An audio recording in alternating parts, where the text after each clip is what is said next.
যেন তার আপন খেয়ালে মাঝে মধ্যেই মানব সভ্যতাকে মনে করিয়ে দেয় কতটা অসহায় এই চেনা পৃথিবী।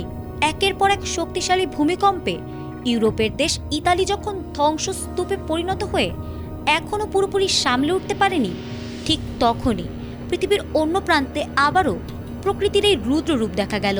সোমবার ফিলিপাইনে আঘাত হানা 7.8 মাত্রার শক্তিশালী ভয়াবহ ভূমিকম্পে বহু ভবন ধসে পড়ায় এখন পর্যন্ত 37 জন নিহত হয়েছেন, আহত হয়েছেন আরও কয়েকশো মানুষ। আর সেই কম্পনের রেশ কাটতে না কাটতেই এবার শক্তিশালী ভূমিকম্পে কেঁপে উঠল মধ্যপ্রাচ্যের দেশ ইরান। ইরান বিশ্বের অন্যতম ভূমিকম্পপ্রবণ দেশ। দেশটি একাধিক সক্রিয় ভূতাত্ত্বিক ফল্ট লাইনের ওপর অবস্থিত হওয়ায় সেখানে প্রায়ই মাঝারি থেকে শক্তিশালী ভূমিকম্প আঘাত হানে।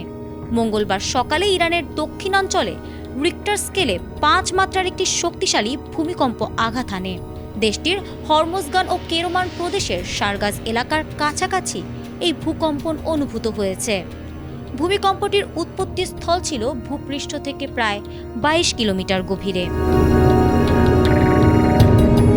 হঠাৎ তীব্র কম্পনে স্থানীয় বাসিন্দাদের মাঝে তীব্র আতঙ্ক ছড়িয়ে পড়ে এবং মানুষ জীবন বাঁচাতে ঘরবাড়ি ছেড়ে হুড়ুহুড়ি করে খোলা জায়গায় ছোটাছুটি করতে থাকে। তবে এখন পর্যন্ত এই দুর্যোগে কোনো হতাহত বা বড় ধরনের ক্ষয়ক্ষতির খবর পাওয়া যায়নি। বিশ্বজুড়ে একের পর এক ভয়াবহ ভূমিকম্প আসলে কিসের সংকেত দিচ্ছে? বিশেষজ্ঞরা মনে করছেন এটি পৃথিবীর অভ্যন্তরীণ প্লেটগুলোর বড় ধরনের পরিবর্তনের পূর্বাভাস। এই পরিস্থিতি থেকে বাঁচতে এখন থেকেই সচেতন হতে হবে।